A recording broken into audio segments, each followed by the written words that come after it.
Hello, કેમ છો મારા વાલા મિત્રો? Good morning. આજે 12/8/2024 અને સોમવારનો દિવસ. બમ બમ ભોલે ભોળેનાથનો આજે શ્રાવણ મહિનાનો બીજો સોમવાર. મિત્રો, હું તમને એક અનાયાસ ગણો કે એક પ્રયાસ ગણો ભગવાનનો. સોમવારે ભોળાનાથ તમને નીચા લેવલે કંઈક ના કંઈક લેવા માટેનો મોકો આપે છે. તમારી પરીક્ષા તો કરે જ છે કે ભોળેનાથ કહે છે કે આજે મારા ભક્તો જોઈએ, હું એમને નીચું કરી આપું છું, બજાર લેવાની એમનામાં હિંમત છે કે નહીં.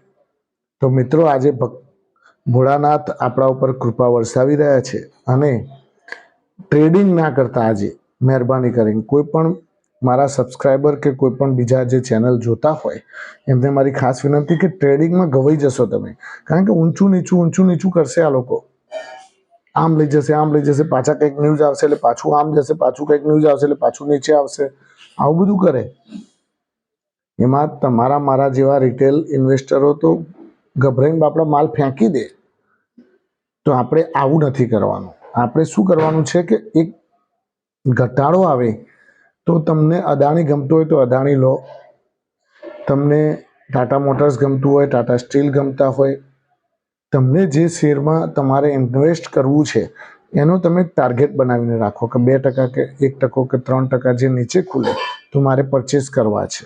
અને એ પણ ફૂલ ક્વોન્ટિટીમાં નહીં, 10% કરીને ખરીદવા છે.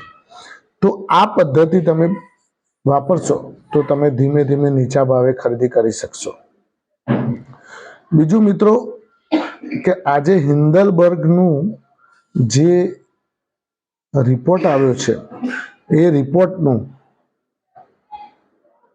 સેબીએ ખંડન કરેલું છે.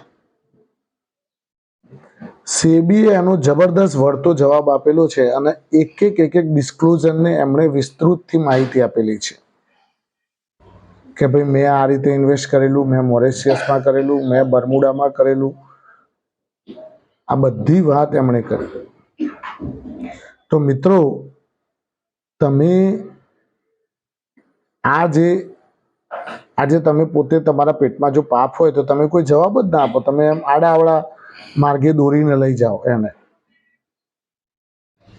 પણ એવું કોઈ પેટમાં પાપ નથી સેબીના, જેથી કરીને એમણે તરત જવાબ આપ્યો. પણ હવે આ કેટલું તથ્ય છે એનું એનાલિસિસ તો પાછા તજજ્ઞો કરશે. એ તમે કે હું ના કરી શકીએ.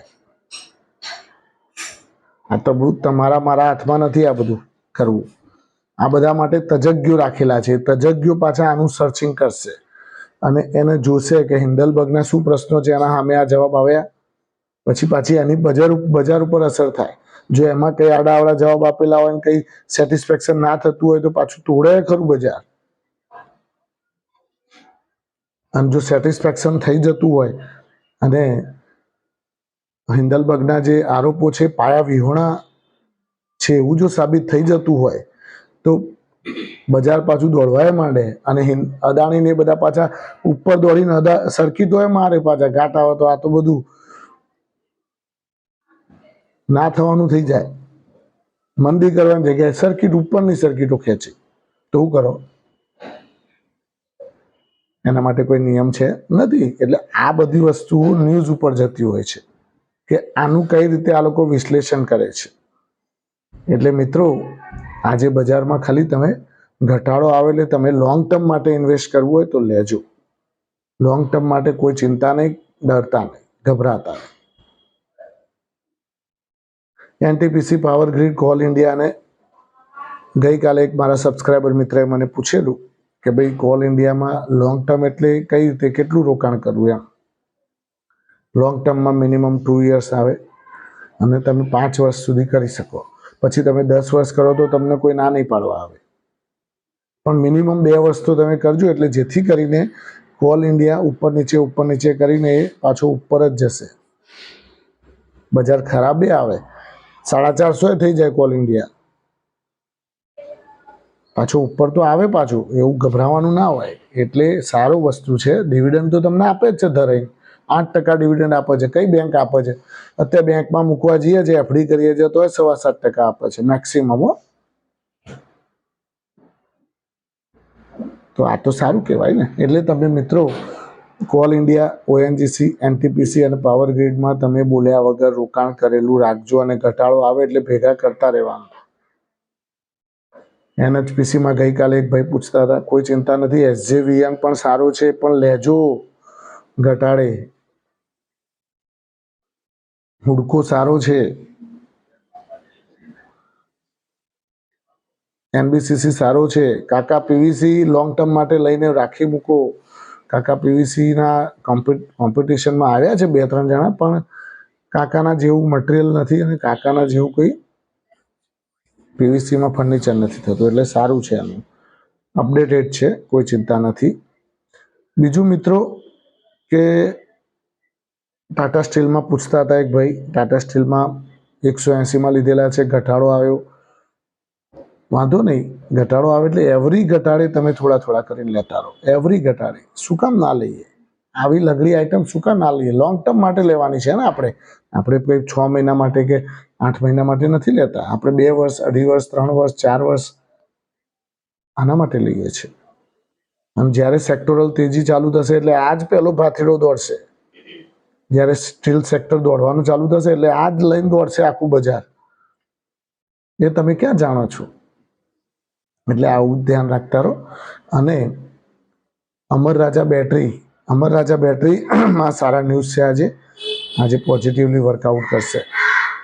એટલે મિત્રો અમર રાજા બેટરીમાં એણે 2 વ્હીલરની કંપની સાથે કોલેબોરેશન કરેલું છે કે અમને બેટરી સપ્લાય માટે. તો એમાં પણ સારું એવું પોઝિટિવિટી જોવા મળશે. બીજું મિત્રો કે Q1 પરફોર્મન્સ ભારત ડાયનેમિક્સ BDLનું થોડું વીક આવેલું છે. એટલે એમાં કદાચ મંદી જોડી નાની મોટી જોવા મળે તો નવાઈ ન પામતા.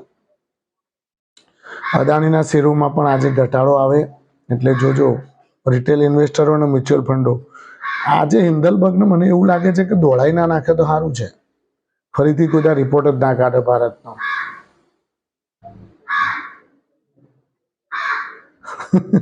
ઘણી વખત એવું બનતું હોય છે કે ભાઈ હિન્દલબર્ગ બાપડો મહેનત કરીને રિપોર્ટ કાઢો. એ એકચ્યુઅલી શું છે, એની હવે બધા લોકોને ખબર પડી ગઈ કે આ શોર્ટ સેલર છે ભાઈ. આ કંપની જ શોર્ટ સેલર કંપની છે. એટલે એમનું કામ જ છે કે શોર્ટ સેલ કરવું. હવે અમને પોઝિશન ઊભી કરી દીધી હોય અદાણીમાં બધામાં શોર્ટ સેલ કરીને, અને પછી રિપોર્ટ કાઢે એટલે નીચા ભાવ આવે એટલે ખરીદી લે, એટલે એને તો નફો થાય. એ મારો બેટો નફો રડી જાય અમેરિકાથી હોય આવીને, અને આપણા એમના એમ ઠંઠન ગોપાલ આપણા તો ઉપરથી નુકસાન કરીને બેસી જાય. એટલે આ વખતે મ્યુચ્યુઅલ ફંડો એને રિટેલ ઇન્વેસ્ટરોએ બાંયો ચડાવેલી છે કે નીચો આવે એટલે ખરીદો. જોઈએ છે કેટલું હિન્દલબર્ગ નીચે ફેંકી શકે છે. એટલે મિત્રો આજે ગમે તે વસ્તુ બની શકે, ઘટાડો પણ આવી જાય. મેં તમને ના કહ્યું રિપોર્ટનું એનાલિસિસ થશે. રિપોર્ટનું એનાલિસિસ થયા પછી જે વિશ્લેષણ આપવામાં આવ્યું સેબી તરફથી એને મેચિંગ કરવામાં આવશે, અને મેચિંગ કર્યા પછી એમને સંતોષકારક લાગશે તો બજાર પાછું દોડવા પણ લાગશે. એટલે અલગ અલગ સિચ્યુએશન છે અને તમે એમાં કોશિયસતા આપણે અવશ્ય વર્તવાની. લોકો તો ઘણું બધું કહેશે કે તૂટશે, સેલ ના કરી દેતા, તૂટશે કરીને પાછા તમે સેલ કરીને બેસી જાઓ અને નીચો ભાવ આવે ને એને ઉપર હેડવા માંડે તો તમે તો નુકસાન કરી બેસો. F&O અને પુટ કોલ ઓપ્શનથી દૂર રહેજો આજના દિવસ માટે. પછી તમારે કરવું હોય તો કરજો, ને કે કોઈ નહીં. હું તો ના જ પાડું છું, કરતા જ નહીં કોઈ દાડો. પુટ કોલ ઓપ્શન અને F&Oથી દૂર રહેજો. અને એમાં પણ 18 વર્ષથી 25 વર્ષના જે પણ યુવાનો છે એમને ખાસ મારી નમ્ર વિનંતી છે કે F&O આપણા માટે નથી. આપણે હજુ લોંગ ટર્મ ઘોડાની જેમ ચાલવાનું છે. આપણે કમાવાનું છે, તો આપણે ઇન્વેસ્ટર થવાનું. ગઈકાલે મેં 2 મસ્ત ઇન્વેસ્ટર જોયા લાઈવમાં. એક વિનોદભાઈ હતા અને એક પેલા પ્રકાશભાઈ હતા, પંકજભાઈ કે પ્રકાશભાઈ હતા.